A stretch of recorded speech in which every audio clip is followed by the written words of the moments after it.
ನಮಸ್ಕಾರ ಎಲ್ಲರಿಗೂ. ಗೌರಿ ಶಕ್ಕಿ ಸ್ಟುಡಿಯೋದ ಈ ಪುಟ್ಟ ವಿಡಿಯೋಗೆ ನಿಮಗೆಲ್ಲ ಸ್ವಾಗತ. ಇವತ್ತು ನಾನು ಮಾತಾಡ್ತಿರುವಂಥ ವಿಷಯ ಯಾವುದು ಅಂತಂದರೆ ಅದು ಕೆಂಡ ಈ ಒಂದು ಸಿನಿಮಾದ ಟ್ರೇಲರ್ ರಿವ್ಯೂ. ಸೊ ಕೆಂಡ ಸಿನಿಮಾದ ಟ್ರೇಲರ್ ನೀವು ನೋಡಲಿಲ್ಲ ಅಂದರೆ ದಯವಿಟ್ಟು ನೋಡಿ, ಡಿಸ್ಕ್ರಿಪ್ಷನಲ್ಲಿ ಅದರ ಲಿಂಕ್ ಇದೆ.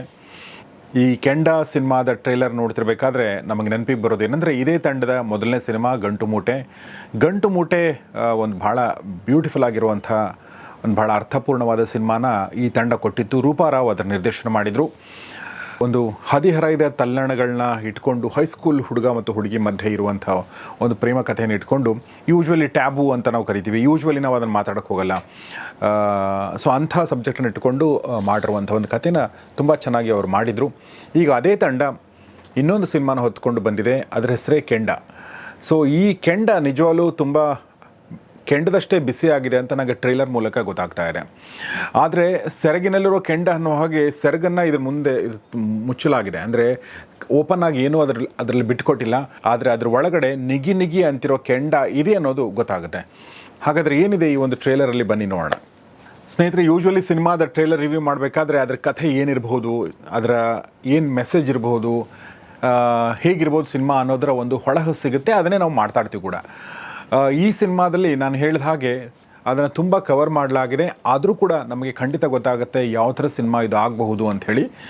ನನಗೆ ಈ ಟ್ರೈಲರ್ ನೋಡ್ತಿರ್ಬೇಕಾದ್ರೆ ಕೆಲವೊಂದು ಸಲ ನಂಗೆ ನೆನಪು ಯಾವ್ದು ಬಂತಂದರೆ, ನಮ್ಮ ಎಸ್.ಕೆ. ಉಮೇಶ್ ಸರ್ ನಾವೇನು ಆಫೀಸರ್ ಸೀರೀಸ್ ಮಾಡ್ತೀವಿ, ಆ ಸೀರೀಸಲ್ಲಿ ಕೆಲವೊಂದು ಸಲ ನಾವು ರೌಡಿಗಳ ಬಗ್ಗೆ, ಪುಡಿ ರೌಡಿಗಳ ಬಗ್ಗೆ ಮಾತಾಡ್ತಿರ್ಬೇಕಾದ್ರೆ ಒಂದಷ್ಟು ವಿಚಾರಗಳನ್ನ ಅವ್ರು ಹೇಳೋದು ನನಗೆ ಈ ಟ್ರೇಲರ್ ನೋಡ್ತಿದ್ರೆ ನನಗೆ ಬಂತು. ಯಾಕೆಂತಂದರೆ ಒಂದು ವಯಸ್ಸಿರುತ್ತೆ, ನಾವು ಇತ್ತೀಚೆಗೆ ತಾನೇ ಮಾತಾಡಿದ್ವಿ, ಒಂದು ವಯಸ್ಸಲ್ಲಿ ನಮಗೆ ಈ ಥರ ರೌಡಿಗಳು, ಗ್ಯಾಂಗ್ಸ್ಟರ್ಗಳು, ಈ ಥರ ದಾರಿ ಬಿಟ್ಟವರು, ಒಂದಷ್ಟು ನೆಗೆಟಿವಿಟಿ ಇಟ್ಕೊಂಡವರು ಮಕ್ಕಳಿಗೆ ಇಷ್ಟ ಆಗ್ತಾರೆ ಅಥವಾ ಮಕ್ಕಳು ಅವ್ರ ಕಡೆ ಅಟ್ರ್ಯಾಕ್ಟ್ ಆಗ್ತಾರೆ.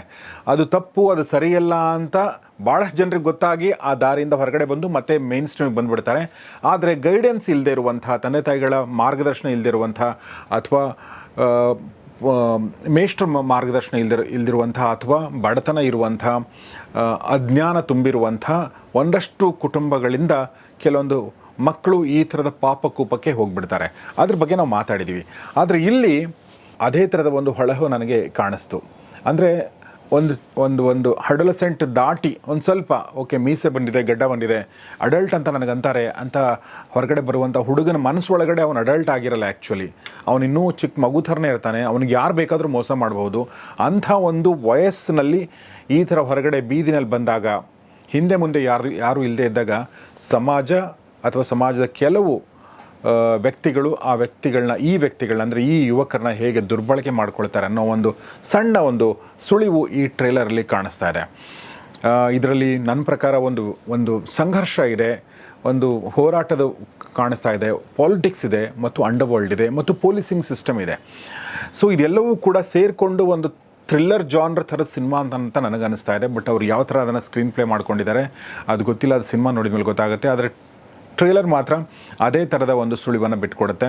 ಭಾಳ ಇಂಟ್ರೆಸ್ಟಿಂಗ್ ಆಗಿದೆ trailer, to be very honest and to be very simple.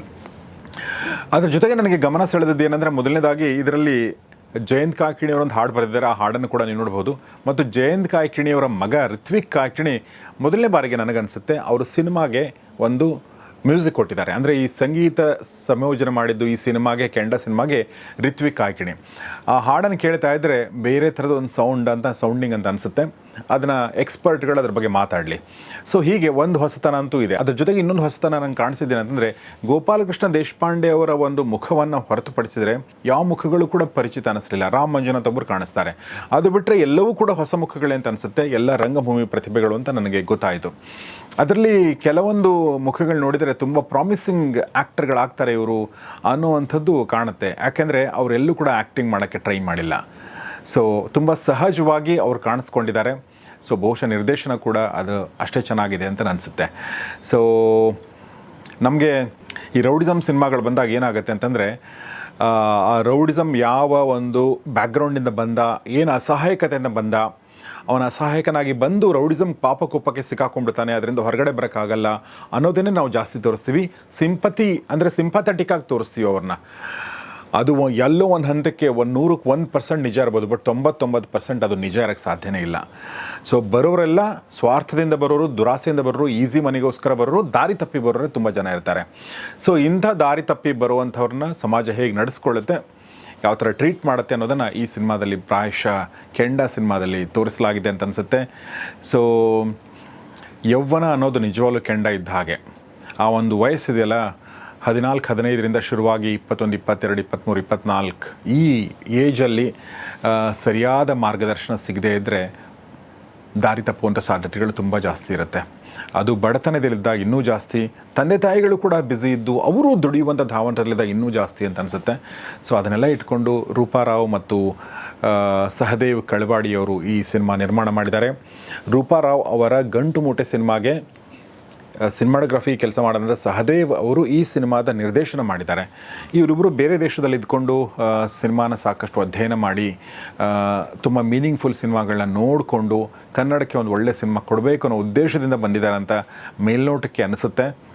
ಅದ್ರ ಜೊತೆಗೆ ಬರೀ ಒಳ್ಳೆ ಸಿನಿಮಾ ಅಂತಂದರೆ ಯಾವುದು ಅಂದರೆ ನಮ್ಮನ್ನು ಕಂಫರ್ಟಬಲ್ ಮಾಡುವಂಥದ್ದಲ್ಲ, ನಮ್ಮನ್ನು ಎಚ್ಚರಿಸುವಂಥ ಸಿನಿಮಾ, ನಮ್ಮ ಮನಸ್ಸಲ್ಲಿ ಅಥವಾ ನಾವು ಮಾತಾಡೋಕ್ಕಾಗದಿರುವಂಥ ವಿಚಾರಗಳ ಬಗ್ಗೆ ಮಾತಾಡುವಂಥ ಸಿನಿಮಾಗಳಾಗಬೇಕಾಗಿದೆ. ಅನ್ಕಂಫರ್ಟಬಲ್ ಅಂದರೆ ಒಬ್ಬ ಪ್ರೇಕ್ಷಕನ ಅನ್ಕಂಫರ್ಟಬಲ್ ಮಾಡುವಂಥ ಸಿನಿಮಾಗಳು ಬೇಕಾಗಿದೆ. ಅಂಥ ಸಿನಿಮಾ ಇದು ಆಗುತ್ತೆ ಅಂತ ನಾನು ಅನ್ಕೋತೀನಿ. ಆದರೆ ಎಲ್ಲಕ್ಕಿಂತ ಮುಖ್ಯವಾಗಿ ಇವರು ಈ ಥರದೊಂದು ನಾವು ಜಾನ್ರ್ ಇಟ್ಕೊಂಡಾಗ, ಈ ಥರ ಸ್ಟಾರ್ಗಳಿಲ್ಲದೆ ಇದ್ದಾಗ ಸಿನಿಮಾ ಮಾಡಿದಾಗ ಪ್ರೇಕ್ಷಕನ ತಲುಪಿಸುವಂಥ ಸ್ವಲ್ಪ ಕಷ್ಟ ಆಗುತ್ತೆ. ಆ ಕೆಲಸದಲ್ಲೂ ಕೂಡ ಅವರು ಸಕ್ಸಸ್ ಆಗಲಿ ಮತ್ತು ಸಿನಿಮಾ ರೀಚ್ ಆಗಲಿ ಅಂತ ನಾನು ಹಾರೈಸ್ತಾ, ನೀವು ಕೂಡ ನೋಡಿ ಒಳ್ಳೆ ಸಿನಿಮಾ ಆಗಬಹುದು ಅನ್ನೋ ಒಂದು ನಂಬಿಕೆಯೊಂದಿಗೆ ನಾನು ಈ ವಿಡಿಯೋ ಮುಗಿಸ್ತಾ ಇದ್ದೀನಿ. ಈ ಟ್ರೇಲರ್ ನೋಡಿದ ಮೇಲೆ ನಿಮಗೆ ಏನು ಅನ್ನಿಸ್ತು ಅನ್ನೋದನ್ನು ದಯವಿಟ್ಟು ಕಮೆಂಟ್ ಬಾಕ್ಸಲ್ಲಿ ತಿಳಿಸಿ ಅಂತ ಹೇಳ್ತಾ ಇವತ್ತನೇ ಈ ಪುಟ್ಟ ವಿಡಿಯೋ ಮುಗಿಸ್ತಾ ಇದ್ದೀನಿ. ನೋಡ್ತಾರೆ ಗೌರಿ ಶಕ್ತಿ ಸ್ಟುಡಿಯೋ, ನೋಡ್ತಾರೆ ಕನ್ನಡದ ಒಳ್ಳೆಯ ಚಿತ್ರಗಳನ್ನ. ನಮಸ್ಕಾರ.